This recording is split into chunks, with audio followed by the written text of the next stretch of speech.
So that's what feels happening with this. Absolutely, Alex. Well, look here, guys. Welcome back to the podcast, to the show. I don't know if we have a name on this. We'll call it the Marketing Business Show. We'll stick with that. Myself and Alex were just chatting about our day, and he was talking about his Stark bike. You might listen back 2 episodes ago, or I think it was. I'm not sure. Days all blur into one here, but he was talking about his bike and the customer experience, and he was absolutely, he was excited. He still is excited, but he had some trouble with the bike, and he's just been going through like customer service and what he thinks was good, maybe some of it that he was disappointed, but not necessarily. I don't know. Alex, please take over. What do you think? I didn't even know you were recording then, so that's funny. I like 1 minute we were talking about something just casually, and the next minute I was like, oh, it's recording. Yeah, so if you listen to a few episodes back, I bought an electric dirt bike a few episodes ago as a content creation tool for the YouTube channel, obviously. Complete tax write-off. So got it it got delivered, built it up, was super excited about it, and then unfortunately there was a part on it that wasn't working, so I couldn't use the bike, and I've had the bike now for about a week and I still haven't used it. And it's frustrating, right? But it's really frustrating. But one thing that was apparent before we jumped on, we were talking about the customer service that Stark, the company I bought the bike from, has provided me with. And ever since I listened to the podcast from the CEO, and who like literally made me buy the bike, not made me, but like I was very inspired just to buy the bike. Yeah. I've realized that like the values he has is very much showing this whole customer first approach in such clear like clarity. Like, and we're always talking about putting the customer first in building a brand, personal brand, physical products, business, anything, and everything else will pay off dividends. So what's actually happened, there's a part that was broken on the bike, and I'd been back and forth with customer service trying to get this part shipped out to me. They shipped out a part next day for me from Barcelona. It turned up 3 days later, which is great. I got that today. I was really excited to finish the bike, and then it didn't work. So I was really frustrated again because I got this expectation built up of like, oh, it's going to be ready for me to test and go and start creating some videos with. Couldn't do that. So then was back onto the support team saying, look, like, you've sent me this part. You said this would potentially fix the issue. It didn't. And now I'm left a bit disappointed in the fact that I've put this large investment of my money into a product, and it's still just like sat in my front room like a paperweight. It's a paperweight thus far. Yeah, it's a beautiful paperweight. It's absolutely beautiful. Yeah. Anyway, I got a random WhatsApp message of some guy called Martin from Spain, and he said he was the engineer at Stark. Excuse me.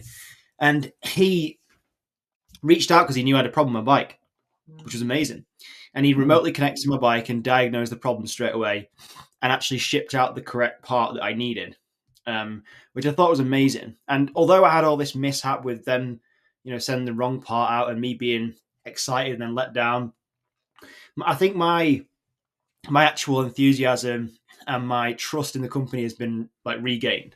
Not that it was really lost anyway, but the fact that the engineers actually reached out to me, and even better, this just goes to show how, I mean, they're only a small company in terms of employees at the minute, but I actually messaged the CEO on Instagram just to say, like, look, I've had this problem with the bike. What do I do? And he messaged me back, and I was having a back and forth chat with him about the problem because I was like, look, I can't wait to ride the bike. Literally can't wait. I'm onto your support team. Just wondering if there's anything else that you know personally about the bike that I need to know about fixing this issue. And I was stoked to get in touch with him as well, because with most companies nowadays like this, you just see the brand. You don't end up chatting with the people of the brand. And at the end of the day, a brand is made up of people, right? So for me to get in touch with the person who first inspired me to buy this bike was quite special. And I have regained all the trust in it. And I still think it all comes back to this customer first approach. They obviously have an amazing product. It's frigging amazing. Well, it will be amazing. It will be, yeah. Amazing. But customer first always. And this is how you build long-term trust and a brand that lasts. What do you think of that? I think it's absolutely true. Like, so I'm just trying to think, like, so what they done was when you reached out to them initially, they were like, okay, we think this is the problem. It's usually the problem. They send you out the parts straight away, no questions asked, right?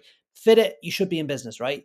You're just unfortunately one of the small percentages that has a different problem, right? But the fact Yeah. that someone reached out on WhatsApp and actually went to the trouble of actually understanding what is wrong, so they can actually Yeah. properly fix it by doing like this live diagnostics, I think is epic, right? And not every company would do that, right? Now, hopefully, when this is all done, you will have a working bike, right? Now, let's Mhm. just think about this. What is the opposite? Like, what's the opposite of customer service that's not good? And all I can think of is like companies that you literally can't reach out to anyone. They keep going through the standard responses. They keep just saying this is the SOP and that's it. We cannot deviate from that. And I think what you kind of touched on, that they make it customer centric. So like what is best for the customer? And what is best for the customer is literally for someone to say, okay, Alex, we hear you. We tried to fix it quickly. It didn't work. Now we're going to jump on with you and we're really going to delve into this problem in detail because we want to solve this. We don't want this to go on a moment longer. And I think if they're looking to grow a brand long term, that's worth so much more than the latter, like this SOP and standardizing everything. That's kind of what I'm thinking. Well, can you imagine if I had a bad experience with this brand, right? And my intention with this bike was to buy it, obviously to ride it, have fun, progress my skills on Mm. a bike, try a new skill, like go back into a skill that I used to do a little bit. I used to do a little bit of motocross years ago, but haven't had a bike since. So I thought, Mhm. you know what? Let's get an electric dirt bike. It'll be interesting for the YouTube channel. And can you imagine if it was the complete opposite experience? And I have a fairly big audience on the internet, and Mhm. I wouldn't. I'm not really the sort of person who would shit on people, so I wouldn't go out and make a video of like why you Some shouldn't would, buy this bike. some would. Yeah, some people would. And can you imagine if I was the sort of person to do that and I put out a bad name that gave a bad reputation of why someone shouldn't buy an electric dirt bike like this? It could, I wouldn't say it would destroy the brand, but it would taint it. It would like Mm. put a bad light on it, and it Cost would probably sales. affect their, yeah, it would affect their sales. It would affect brand new reputation. And I'm not the sort of person to do that. But like Peter said, there's people out there that will do that for attention and just to make a point. But that's where putting the customer first is so powerful because, you know, say for example, Apex, our goggle brand, Mm. an eyewear brand, like we're trying to go above and beyond with that because we're working with people we know who have access to a ton of mountain bikers who are people who would buy our product. And if they shed our products in a bad light, or you know, we provide a bad customer service to somebody and they're not happy, or you know, we're just not pleasant or anything like that. The most simple things can like amplify so much in positive and negative ways. Like it really does, doesn't it? I mean, the smallest of details, like just the fact that guy messaged me on WhatsApp, an engineer from the company, to be like, let's Mm. fix this right now. I've got a Zoom link. Let's jump on. I was like, what the fuck? Like, never had that kind of service Never before. happened. From Very and it, never happened. the company's quite small still, but it's still doing fairly big numbers. But it's still, you never expect that. You'd never, if I had a bike from Honda or KTM or Kawasaki, I'd never be in that position. They just literally, they'd have a process where you would reach out to a customer support team and they would just divert you to a dealer. They'd be like, no, go and see your local dealer. They'll sort it. That's the process. And you could have a Whereas, really good experience at that dealer. You could have a rubbish experience, and it's totally. And I mean, we've talked about this before, haven't we, with our email list and communication with them. With like, if we need to and speak to people about their order, we just jump on the phone and speak to them because we're like we want to show people we're real people and we're transparent and honest. So the best way to do that for most people is just jump on the phone and be like, "Hey, this is what's happening. Sorry," even if it's a bad thing, just letting people know. And most of the time, people will be sweet with it. People will be absolutely fine, and they'll be actually stoked that you took the time and the effort to reach out to them and personally tell them, "Look, here's what's happening with your order, good or bad, mm, like just to keep you in the loop and let you know."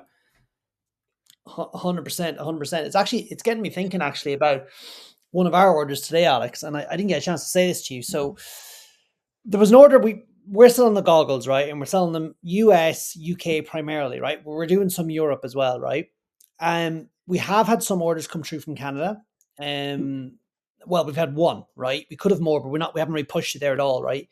Now, we were having huge logistical issues getting them shipped right from the US for lots of different reasons. We had to sort things with the clip, we had to improve a little part of the product. We took them all out, we fixed it, we sent them back in, and because we wanted to be perfect, even though it was only affecting a very small number of units. And that took time, right? And then the fires in California, all that kind of stuff, everything just slowed the whole thing down, right? And I thought, okay, once this is in, we'll be able to ship to Canada, problem solved, right? Unfortunately, today I've realized Amazon won't ship the product to Canada. They won't let us ship it ourselves, right? The only way they'll ship to Canada is if a Canadian person orders it on Amazon, right? And there was this customer that ordered the product. They ordered it about 2 weeks ago, and I emailed them 2 weeks ago and said, look, this could take a little bit of time. But they emailed me again saying, look, it hasn't arrived yet. And I was like, yeah, it is going to take time, but I thought I'd have it solved the next day. That is today, and I've just realized that it's not going to be possible. So what I done was I actually refunded them the trial because they were actually one of the people that wanted to have it on trial, right? And what I'm thinking is, just in this conversation, I was just trying to think of a way to actually, I couldn't give them a voucher on Amazon. I would have given them a voucher just to grab one, but I wasn't able to on the actual product. But what I can do is, because I think it's important to be fair to the customer. I think that's so important. I'd like to actually give that customer a free pair of goggles because I feel we let them down, even though different things happened and we weren't in America to ship them. I feel we let them down. I think that's a really good way of just showing them like, we're real people. We want you to have these goggles. You're our first Canadian customer. We'll improve this, but here you go. I think that's living true to the customer, I think. And I was trying to think of a way of doing that, and now I've realized it. Just give them an Amazon voucher for the value of the goggles and say, buy a pair of goggles or buy something else. Totally. Either way. But even if they buy a pair of goggles, they'll, that will probably come back to us tenfold, just being good people. As in, like, if that one person tells two of their friends, look, they're legit people, they actually gave me a pair of goggles because they had a bit of a mistake with shipping and stuff, or a bit of a delay. Not that we're just going to go and give willy-nilly our products away, but people then know we've got a good reputation. 100%. It reminds me of a story Gary Vee told. So he had, I think it was a customer ordered like this cheap bottle of wine, right? For those of you who don't know, Gary Vee is like this huge social media influencer. And basically, he was working in a wine shop, his father's liquor store, as he would say, or as you would say in the US. And someone ordered like this cheap case of wine, right? And he went on, he said, look, find this, he told the staff, start looking through the orders, see can you find a customer's social media profile. And eventually they found a customer's social media profile, the person that bought like a low cost bottle of wine, as I said, right? A case. And he said, he found out that they were a fan of some music band or some sports club or something like that. And he told his team to go out and spend like $600-700 buying them some signed jersey or signed record or something like that. And he got it shipped out, right? And they shipped it out and he heard nothing, right? And this went on for about 5 or 6 weeks. And he was like, flip, like, guys, I'm after giving you all this and you only bought like a low cost bottle of case of wine. Like this whole plan didn't work. But then all of a sudden, this order came through for like $4,000 or $5,000.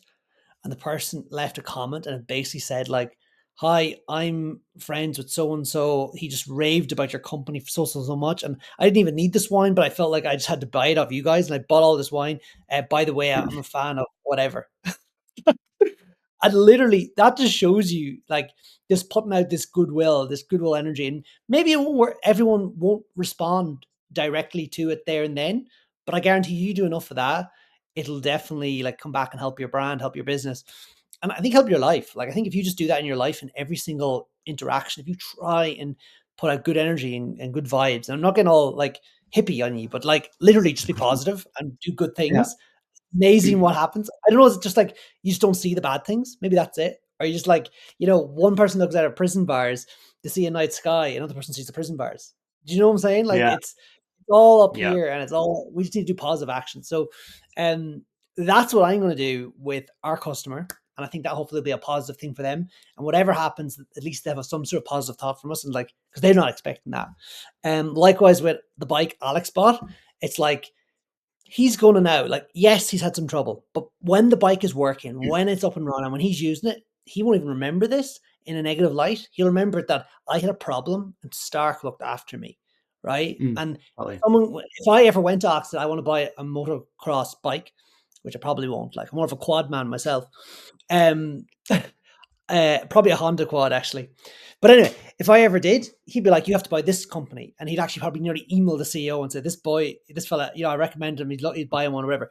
Just because he's built that relationship now. They're a real company. They're real people, and obviously they care a bit, and that's what's important. It's about caring. It's about realizing. I done a video on this recently. Like, every order is a real person, and you start treating people like that, it's amazing what can happen. I think that's really important. So whatever you're doing in your business, whatever you're doing in your life, just try and do good, try and do positive, and just bank on the law of reciprocity. Just do the right thing. Just do the Yeah, right. Everyone knows what the right thing is. Just do it. Stop putting yourself first. Stop being selfish, and do the right thing, and everything will come back around. 100%, 100%. Alex, I think it's a good place to end. Yep. Yeah, yeah. All right, guys. Look, take care, and we'll chat to you soon. See you in a bit.